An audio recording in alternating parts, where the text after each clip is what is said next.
Olá pessoal, tudo bem? Vamos continuar a nossa conversa então sobre cristianismo puro e simples, e dessa vez eu vou falar do 5º capítulo da segunda parte, chamado A Conclusão Prática. E esse capítulo, como eu disse no último vídeo, é muito bom, foi o capítulo que mais me fez refletir e foi o capítulo que me levou a estudar os sacramentos, como ele é explicado pela Igreja Católica, diferente da fé reformada. Então vamos lá. E eu quero fazer um estudo comparado, então, com Romanos 6. E eu vou dizer aqui os versículos, porque eu acho que existe uma aplicação possível do capítulo do Lewis para o capítulo 6 de Romanos. Então vamos lá. No início de Romanos 6, nós lemos o seguinte: que diremos, pois? Permaneceremos no pecado para que seja a graça mais abundante? De modo nenhum. Como viveremos ainda no pecado, nós os que para ele morremos? Ou porventura ignorais que todos nós que fomos batizados em Cristo Jesus fomos batizados na sua morte? Fomos, pois, sepultados com ele na morte pelo batismo, para que, como Cristo foi ressuscitado dentre os mortos pela glória do Pai, assim também andemos nós em novidade de vida. Romanos 6, de 1 a 4. E por que eu estou lendo esse capítulo?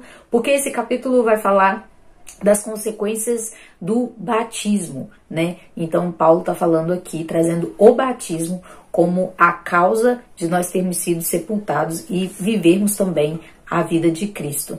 E essa materialidade dos sacramentos é o foco da minha leitura do capítulo 5. Pode até não ser o foco para quem lê pela primeira vez, mas no final desse capítulo, Lewis vai dizer que é necessário que nós nos juntemos à Igreja de Deus. E então existe aí também uma causalidade e consequência dos sacramentos com estarmos ligados ao corpo de Cristo pela Igreja, que é a Igreja, na verdade. Então, logo no início, Lewis vai dizer que nós participamos tanto do sofrimento quanto da ressurreição, ou seja, nós temos uma morte e uma vida que acontecem quando nós cremos em Cristo. Ele vai dizer o seguinte: em Cristo uma nova espécie de ser humano surgiu, e a nova vida que começa com ele deve ser posta dentro de nós. E essa parte é o finalzinho do primeiro parágrafo desse capítulo. Então, como é que essa nova vida, né, que Paulo falou que nós temos e que Lewis está falando, vai acontecer dentro de nós, né? Como que essa vida vai ser posta dentro de nós? E essa nova vida, ela não pode ser metafórica, porque se ela for metafórica, a gente está perdido, né? Então, quando Paulo apela para o batismo, ele não está apelando para uma ideia, para uma coisa que você pensa e tenta imitar, como o Lewis vai falar, né, no decorrer do texto. E eu digo assim, que se é real, eu tenho esperança. Se ela é metafórica, não tem esperança.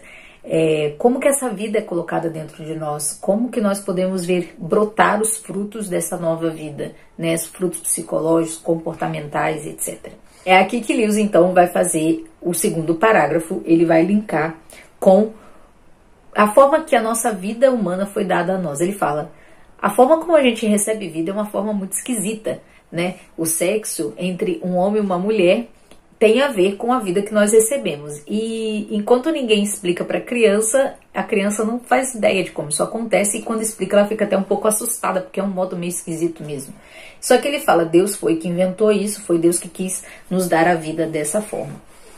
E aí ele vai dizer o seguinte: existe também um novo nascimento, um nascimento de um organismo espiritual em nós, que tem que acontecer de alguma forma, e ele vai traçar o fio material desse novo nascimento, que é o batismo. A afirmação dele é o seguinte, lá na página 96. Há 3 coisas que infundiram vida de Cristo em nós: o batismo, a fé e a ação misteriosa, a que os cristãos dão nomes diferentes: a Santa Comunhão, a Eucaristia e a Santa Ceia. Ele até diz assim: meu amigo metodista ia querer que eu falasse mais sobre fé, mas eu não vou entrar nessa, porque qualquer um que seja cristão vai ensinar esses 3 elementos: fé, batismo e ceia, ou Eucaristia. E ele vai falar também na frente uma coisa muito interessante sobre a fé que ele usa para crer nessas coisas. Ele vai dizer o seguinte: a gente não tem que ficar tagarelando sobre como deveria ser ou como esperávamos que fosse essa infusão de vida, mas a gente tem que entender da forma que ela é, da forma que ela se apresenta. E eu creio nisso, né, com base na autoridade de Deus. E essa é exatamente a definição de fé que eu encontro aqui no Antônio Royo Marim, da fé da igreja, quando ele fala o seguinte: pensando com lógica, veremos que a própria fé não está ainda realizada de forma pura quando alguém aceita como verdade as afirmações de outro a quem outorga confiança, mas apenas quando faz isso pela única e exclusiva razão de que aquele outro disse. Então, por que nós cremos em toda a doutrina cristã? Porque foi o próprio Deus que disse. Então, é uma questão de autoridade. Fé, eu creio porque Deus falou, e se outra pessoa tivesse falado, eu não acreditaria. Eu acho que essa é a melhor interpretação do que o livro está falando aqui. E ele vai trazer até mesmo o mesmo paralelo que o Roy Marin traz, que é da fé humana, que a fé não é algo estranho à natureza humana. Você crê, né, no que o cientista fala, no que o médico fala, no que os seus pais falaram, no que o seu amigo fala, né? Ele fala uma coisa interessante, por exemplo, você marca com um amigo para encontrar numa cafeteria. Aí a pessoa fala assim: a gente se encontra às 7. E aí você fica: será que ele vai estar lá às 7? Será que ele não tá mentindo pra mim e tal? Mas você se arruma, vai pra cafeteria e espera o seu amigo, porque você tem fé que ele vai estar lá. Então, é uma fé simples, é uma fé humana, uma coisa humana, e é na autoridade, né? É uma fé que está baseada na autoridade.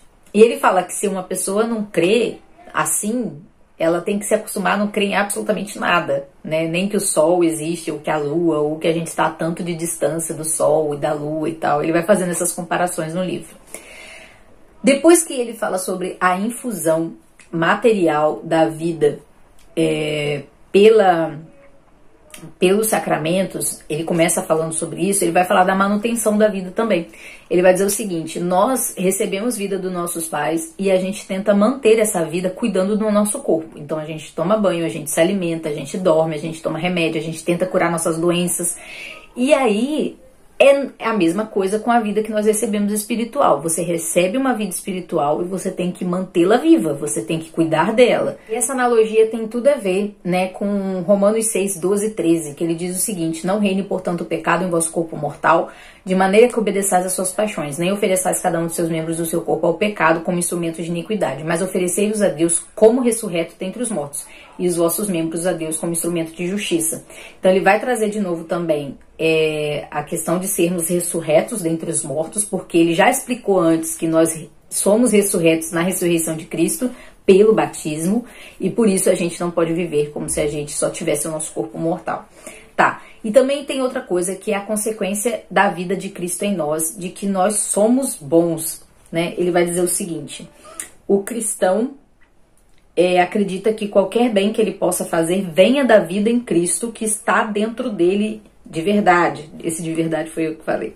Ele não acha que Deus nos amará porque estamos sendo bons, mas que Deus nos tornará bons porque Ele nos ama.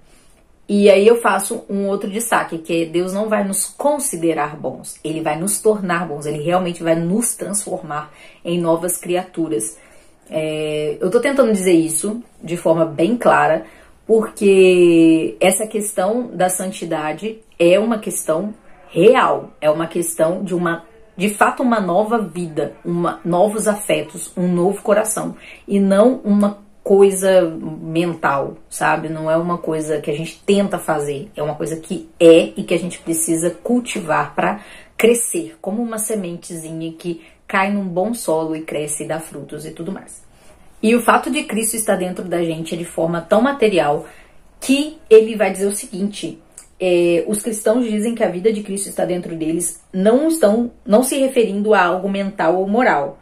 Quando eles falam de estar em Cristo ou de Cristo estar neles, essa não é simplesmente uma forma de dizer que eles estejam pensando em Cristo ou tentando imitá-los. Eles querem dizer que Cristo está realmente operando por meio deles, que toda a massa de cristãos compõe o organismo físico por meio do qual Cristo atua, que nós somos os seus dedos e músculos, as células do seu corpo, e talvez isso explique algumas coisas. E aí ele vai falar da materialidade dos sacramentos, tá? Aí ele vai dizer, explica por que a vida é difundida, não por atos puramente mentais, como a fé, mas também por atos corpóreos, como o batismo e a Santa Ceia. Aqui eu trago Romanos 6, 4, para dizer sobre o batismo, a materialidade, né, do batismo, que fala: fomos, pois, sepultados com ele na morte pelo batismo. E Jesus em João 6, do versículo 53 ao versículo 58, vai falar de comer a carne e de beber o sangue. E ele fala isso várias vezes. Então, Jesus diz o seguinte: em verdade vos digo, se não comerdes a carne do Filho do Homem e não beberdes o seu sangue, não tendes vida em vós mesmos. Quem comer a minha carne e beber o meu sangue tem a vida eterna, e eu ressuscitarei no último dia. Pois a minha carne é verdadeira comida e o meu sangue é verdadeira bebida. Quem comer a minha carne e beber o meu sangue permanece em mim e eu nele. Assim como o Pai que vive me enviou, igualmente eu vivo pelo Pai, também quem de mim se alimenta, por mim viverá. Este é o pão que desceu do céu, em nada semelhante àquele que os vossos pais comeram e contudo morreram. Quem comer este pão viverá eternamente. A quantidade de vezes que Jesus fala comer e beber é incrível. E sobre isso, eu queria mostrar para vocês o vídeo da Lizzie, tá linkado aqui embaixo, quando ela explica essa palavrinha comer no original. É muito interessante esse vídeo, eu gostei bastante. E fala também de como que Jesus estava falando de forma tão literal que as pessoas ficaram escandalizadas e Jesus não corrigiu. Jesus não chamou aquelas pessoas e disse: eu estou contando uma história, eu estou contando uma parábola. Volta aqui, gente, não é assim tão difícil. Na verdade, ele pergunta para os discípulos: isso escandaliza vocês também? Ou seja, Jesus não corrigiu a ideia da literalidade do que ele estava falando. Seguindo o raciocínio de Lewis, ele vai dizer o seguinte: que não se trata da difusão de uma ideia, trata-se de algo como uma evolução, um fato biológico ou suprabiológico. Não vale a pena tentar ser mais espiritual do que Deus, pois ele nunca pretendeu que o ser humano fosse uma criatura puramente espiritual. Por isso ele usa coisas materiais como pão e vinho para incutir nova vida em nós. Podemos até achar isso muito rudimentar e pouco espiritual, mas Deus não acha. Ele inventou o ato de comer, ele gosta da matéria, foi ele mesmo quem a inventou. Tem outro ponto mais pra frente que fala sobre a salvação no intermédio de Cristo, que ele vai dizer que a salvação é por intermédio de Cristo, mas a gente não sabe exatamente como que vão ser salvas outras pessoas que não conheceram Cristo. Mas que a melhor forma de fazer o evangelho chegar a mais pessoas é você entrar no corpo de Cristo, fazer esse corpo trabalhar de forma mais eficiente. E aí ele começa a chamar as pessoas para a igreja, né, para o corpo de Cristo. E também a última parte, que é a invasão de Deus, que ele diz: por que Deus não invade a terra logo? E ele vai falar: gente, esse pessoal que fica pedindo que Deus invada logo a terra para então decidir de que lado vai ficar, é uma loucura, porque quando Deus invadir a terra, vai ser o fim de tudo. Ele vai vir para acabar com tudo. Então não vai ser mais hora de escolher, vai ser uma hora de constatar de que lado você está.